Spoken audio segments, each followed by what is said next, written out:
আমাদের মূলত দাবি হচ্ছে ওসি মোতালেবের সঠিক বিচার জানা হয় এবং ওসি মোতালেবকে অবলম্বে বহিষ্কার করতে হবে আমাদের দাবি। কারণ আছে ওসি আমাদের ভাইসতে আছে বর্ষণের কাছে 1,00,000 টাকা চাঁদা দাবি করেছেন। এটা একজন সন্ত্রাসী করতে পারে। একজন ওসি হয়ে কেন একজন ব্যবসায়ীর কাছে কেন চাঁদা দাবি করবে? এবং চাঁদা তো দাবি করেছে এবং বিভিন্ন সময় বিভিন্ন সন্ত্রাসীতে হুমকি ধামকি দিয়েছে, যে এখনও দিচ্ছে যেন আমরা কোনো সংবাদ সম্মেলন না করি এবং কারোর কাছে যেন না যাই। এজন্য ওসি হচ্ছে সন্ত্রাসীতে আমাদের উপর অনেক হুমকি হামলা করতেছে। প্রশাসন বলছে যে আমরা এর সুষ্ঠু তদন্ত করব, কিন্তু এখন পর্যন্ত আমরা কোনো দৃশ্যমান কোনো তদন্ত দেখি নাই। আমরা চাচ্ছি যে অতি 2-1 দিনের মধ্যে একটা সুষ্ঠু তদন্ত করে ওসি মোতালেবেরকে সম্পূর্ণভাবে বহিষ্কার করতে হবে।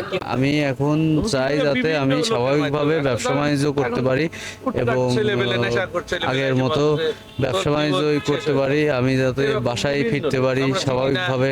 রাতের বেলা আমার বাসায় যেতে ভয় লাগে, অনেক সন্ত্রাসী বাহিনীরা আমাকে ফলো করে।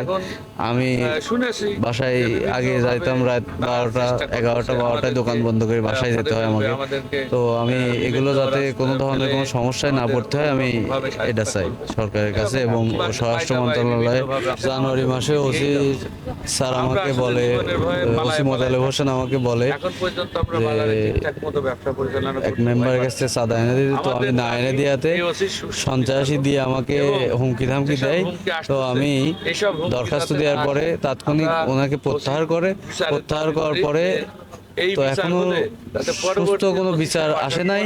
বিচার না আসার কারণে উনি আবার যেই বিচার কমিটি আছে ওনাদেরকে ভুলভাল বুঝাইয়ে আমাকে আবার হুমকি ধামকি দিচ্ছে। তো আমি স্বাভাবিকভাবে ব্যবসা বাণিজ্য করতে পারছি না। আমরা এর সঠিক বিচার চাই। ওসির যেন একটা সুষ্ঠু স্বাভাবিক মানে একটা যেটা বিচার আমাদের পাওয়া উচিত বা বিচার হওয়া উচিত, এই কাজের জন্য এই বিচারটা আমরা চাই। এই ওসির সুষ্ঠু বিচারের দাবি জানাচ্ছি এবং এই বিচার হলে এই বাজারে প্রচার হবে যে এই ওসির যে বিচার হয়েছে, আগামীতে কোনো ওসি এসে যাতে আমাদের ব্যবসায়ীদের এই হুমকি ধামকি আর দিতে না পারে। আমরা এই কালোবাজারি ওসির বিচার চাই, বিচারের দাবি করছি। ওসি আমাদের নিরাপত্তা দানকারী এবং আমরা ওসির থেকেই নিরাপত্তা পেয়ে থাকি। আর সেখান থেকেই যদি আমরা হুমকি পাই সেটা তো আসলেই দুঃখজনক। সেই ক্ষেত্রে আগামীতে আমরা যে ওসি মোতালেব সাহেব আমার ছেলেকে এই হুমকি ধামকি দিয়ে ল্যাপটপ চেয়েছিল এবং একটা ল্যাপটপ দেওয়া হয়েছিল, সে ল্যাপটপ তার পছন্দ হয় না, পরবর্তীতে ওই ল্যাপটপ ফেরত দিয়ে বিভিন্নভাবে সাইডের থেকে অনেক সন্ত্রাসী দিয়ে হুমকি দিয়ে জীবন নাশের প্রাণ নাশের হুমকি দেয়। এই হুমকির কারণে আমরা এখনো পর্যন্ত মানে আমাদের জীবনের নিরাপত্তার ঝুঁকিতে আছি। এখনো আমাদের বিভিন্নভাবে বিভিন্ন জায়গা থেকে হুমকি আসতেছে। আপনারা কখন কোথায় যাবেন আমরা দেখতেছি, আপনারা বিপদে পড়বেন, এই ওসির বিরুদ্ধে আপনারা লাগেছেন, অমুক তমুক হ্যান ত্যান বিভিন্ন কথাবার্তা বিভিন্ন জায়গা থেকে আসতেছে। তো আমরা আসলে জীবনের নিরাপত্তায় ভুগতেছি। এখন আমরা চাই এই ওসির দাবি, এই ওসির বিচারের দাবি এবং এই ওসির বিচার হোক এমনভাবে আর কোনো ওসি এসে যাতে ব্যবসায়ীদের এই ঝামেলায় আর না ফেলতে পারে, ব্যবসায়ীদের সাথে সুসম্পর্ক রেখে ব্যবসায়ীদের ব্যবসা ভালোভাবে পরিচালনা করে। এবং আমরা যারা ব্যবসায়ী আছি, খোকসা বাজার ব্যবসায়ী, আমি বাজার ব্যবসায়ী সমিতির একজন সদস্য। এখন এই বাজার পরিচালনা আমরা করে থাকি, কিন্তু আমাদেরকেই যদি এইভাবে হুমকি দেয় তাহলে সাধারণ পাবলিকের কিভাবে হুমকি দেয়?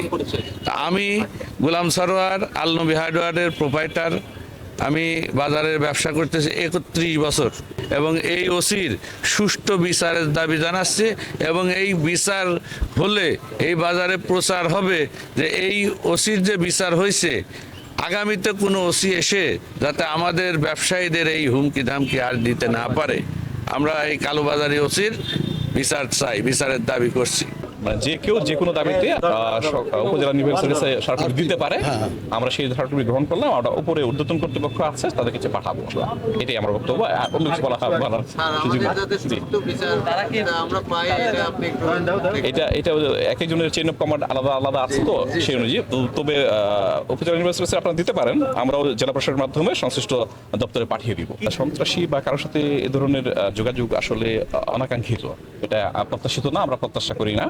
বা আমরা একজন সন্ত্রাসীর সাথে যেমন আমার নিজের পরিচয় না, শুধু নামই শুনি, বাট আমরা বিভিন্ন মিটিংয়ে আইনশৃঙ্খলা কমিটির মিটিংয়ে এখন নতুন সরকার এসেছে, তাদের নির্দেশনা অনুযায়ী যেমন নির্বাচনের আগেও কিন্তু আমরা বেশ কয়েকটা ড্রাইভ দিয়েছিলাম সেনাবাহিনীর সহযোগিতায়, জেলা প্রশাসক স্যারকে সহযোগিতায় জানানো হয়েছে। এই ড্রাইভগুলো অব্যাহত থাকবে, আসলে চেষ্টাগুলো আছে, সেনাবাহিনী চেষ্টা করেছে, র্যাব চেষ্টা করেছে, বিভিন্ন আইনশৃঙ্খলা বাহিনী আরও রয়েছে, পুলিশ চেষ্টা করেছে।